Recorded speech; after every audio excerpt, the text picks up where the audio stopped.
pour être une bonne avocate ou un bon avocat, et là l'ordre vous le répète constamment, il faut prendre des distances. Il ne faut surtout pas vous identifier avec la cause ou la personne que vous défendez. Mais je peux le faire dans certains procès, mais dans d'autres, comme tous ces procès qui touchent justement à la dignité de la femme, à ses libertés, c'est impossible pour moi parce que j'ai toujours l'impression que c'est moi-même que je défends. Oser dire « je » pour faire passer son message, quand, comment, pourquoi, avec Gisèle Halimi, l'avocate qui transformait ses dossiers en cause. Monsieur le Président, Messieurs du tribunal,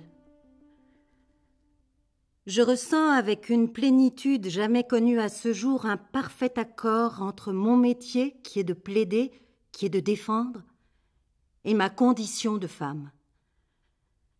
Je ressens donc au premier plan physique, il faut le dire, une solidarité fondamentale avec ces 4 femmes et avec les autres. Dans l'interview que nous avons écoutée tout à l'heure, Gisèle Halimi dit à quel point il est incongru pour un avocat de plaider à la première personne. Si l'on fait appel à un avocat, c'est effectivement, comme elle le dit, pour avoir une vision extérieure, du recul, une distance, et c'est précisément d'ailleurs la raison pour laquelle, lorsqu'un avocat a lui-même une affaire judiciaire, il fait appel à un avocat, on ne se défend pas soi-même, car on n'a pas cette distance, cette froideur, ce regard extérieur qui est nécessaire pour bien argumenter. Pour autant, il est vrai que dans des procès qui impliquent non pas seulement des questions juridiques, mais bien au-delà des évolutions de société, il est bien difficile de rester extérieur. Et c'est toute la difficulté du « je » de l'avocat et du « je » de la femme derrière l'avocat. Que l'avocat dise « je », c'est assez classique, mais c'est un « je » d'avocat. Je vous demande de la quitter. C'est tout à fait autre chose que de s'identifier à son client, de l'incarner en disant « l'accusé, c'est moi ». Et là, Gisèle Halimi franchit cette étape, franchit ce cap qui est de faire d'un procès le procès de toutes les femmes et le procès d'une loi qu'elle juge liberticide. Nous sommes en 1972 lorsque survient le procès dit de Bobigny et Gisèle Halimi défend Marie-Claire Chevalier, une adolescente accusée d'avoir avorté après avoir subi un viol lorsqu'elle était mineure. À cette époque, faire cela était passible de sanctions pénales. La loi est ainsi faite. Mais face à une telle difficulté, quel est le rôle de l'avocat ? Il peut faire 2 choses. Soit il se satisfait de la loi telle qu'elle est et il essaye de défendre son client en fonction du droit existant. Soit il combat le droit existant, il essaye de le faire changer et il transforme le tribunal en prétoire médiatique, en tribune politique pour faire changer la loi. Ça n'aura pas forcément un impact judiciaire, et d'ailleurs, il y aura une condamnation, mais au-delà, il y aura une caisse de résonance politique pour la revendication du droit des femmes qui conduira, quelques années plus tard avec l'élection de Valéry Giscard d'Estaing, à la dépénalisation de l'interruption volontaire de grossesse. Et c'est tout le génie de Gisèle Halimi d'avoir su que le procès de Bobigny ne pouvait pas être gagné judiciairement, compte tenu de la loi telle qu'elle était, mais qui pouvait l'être politiquement en faisant précisément changer la force injuste de la loi. Ce que j'essaie d'exprimer ici, c'est que je m'identifie précisément et totalement avec Madame Chevalier et avec ces 3 femmes présentes à l'audience, avec ces femmes qui manifestent dans la rue, avec ces millions de femmes françaises et autres. Elles sont ma famille, elles sont mon combat, elles sont ma pratique quotidienne.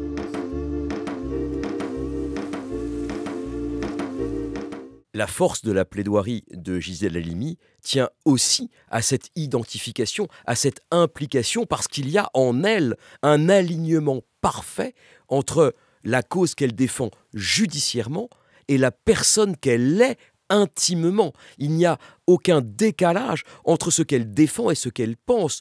on dit souvent que les avocats sont des mercenaires de la parole, qu'ils ont une parole et des convictions qui varient au gré des dossiers. Pour le coup, s'il y en a une qui, à ce moment-là, est en pleine congruence entre ce qu'elle dit et ce qu'elle pense, c'est Gisèle Halimi. Et donc, quand elle dit « je », ça n'est pas une figure de style, c'est vraiment moi, Gisèle Halimi, femme. Ça n'est pas moi, Gisèle Halimi, avocate, et, j'allais dire en quelque sorte, payée pour parler. C'est moi, femme, libre de militer.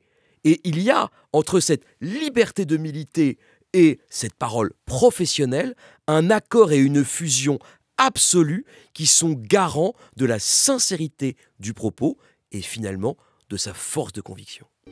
Et si je ne parle aujourd'hui, messieurs, que de l'avortement et de la condition faite à la femme par une loi répressive, une loi d'un autre âge, c'est moins parce que le dossier nous y contraint que parce que cette loi est la pierre de touche de l'oppression qui frappe la femme. Dans cet extrait de la plaidoirie de Gisèle Halimi, lu par Ariane Ascaride, il y a probablement un mot qui a éveillé votre oreille, c'est le mot « messieurs ». Parce que, à ce moment-là, Gisèle Halimi plaide devant un tribunal exclusivement composé d'hommes. Et évidemment, il y a aussi une façon pour Gisèle Halimi de mettre les hommes devant leurs responsabilités historiques. Et il y a une sorte d'effet miroir entre le « je » qu'elle dit pour parler d'elle-même et le « messieurs » qu'elle dit pour parler du tribunal. Elle ne dit pas « messieurs les juges », elle dit « messieurs », c'est-à-dire qu'elle les prend non pas dans leur fonction, mais dans leur être, de la même façon que pour elle, elle s'investit non pas seulement en tant qu'avocate, mais en tant que femme. Et lorsqu'elle dit « messieurs », eh bien, elle les met en quelque sorte face à leurs responsabilités, non seulement juridiques, d'application de la loi, mais aussi sociale, de questionnement sur est-ce que cette loi finalement est à la hauteur des évolutions sociales. C'est très habile, parce qu'elle sait que si elle dit « messieurs les juges », ça signifie qu'elle accepte la loi telle qu'elle est, et elle va perdre.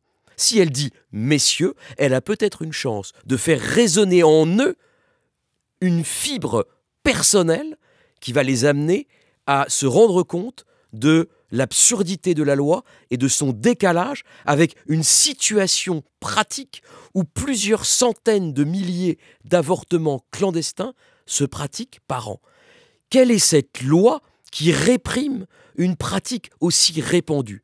C'est ce que dira aussi, mais dans un autre registre, Simone Veil, quelques années plus tard, à la tribune de l'Assemblée nationale.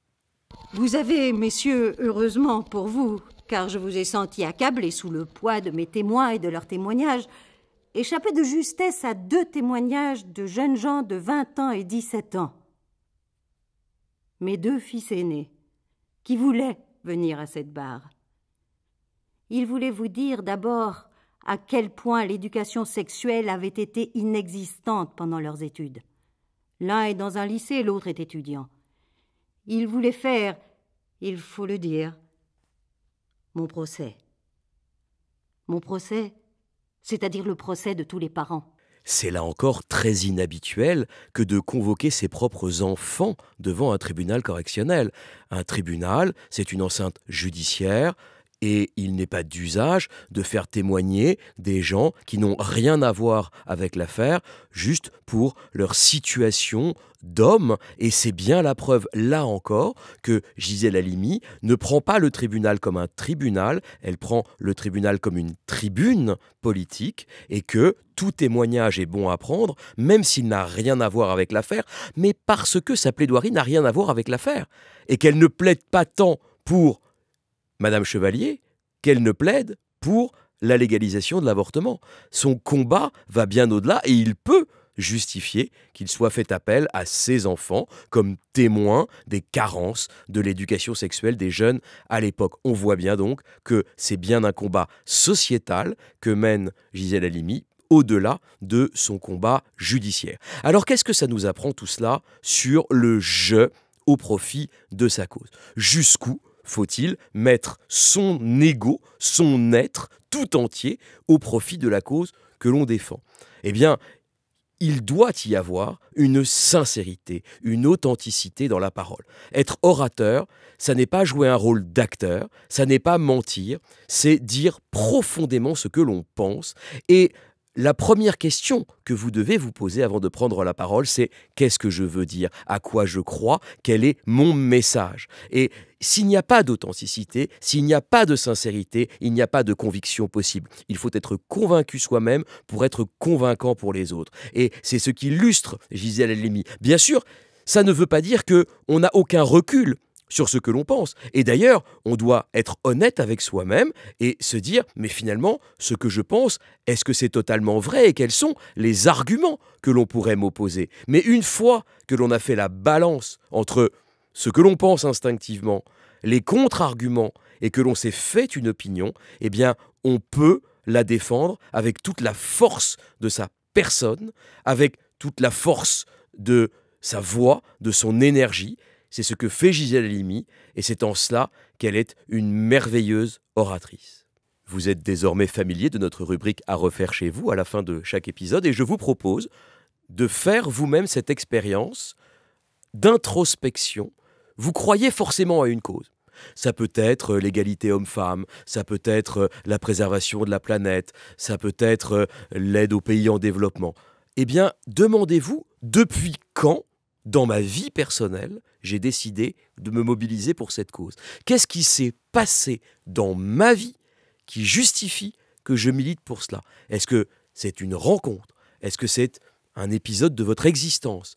Est-ce que c'est l'écoute d'une émission de radio? Qu'est-ce qui a fait naître chez vous la volonté de vous engager pour la situation des personnes en situation de handicap, pour la situation des enfants dénutris? Qu'est-ce qui vous a donné envie dans votre vie de vous engager pour cela? Eh bien, essayez de le trouver et faites-moi un petit discours en me disant « Depuis que j'ai vécu ceci, j'ai voulu m'engager pour cela ».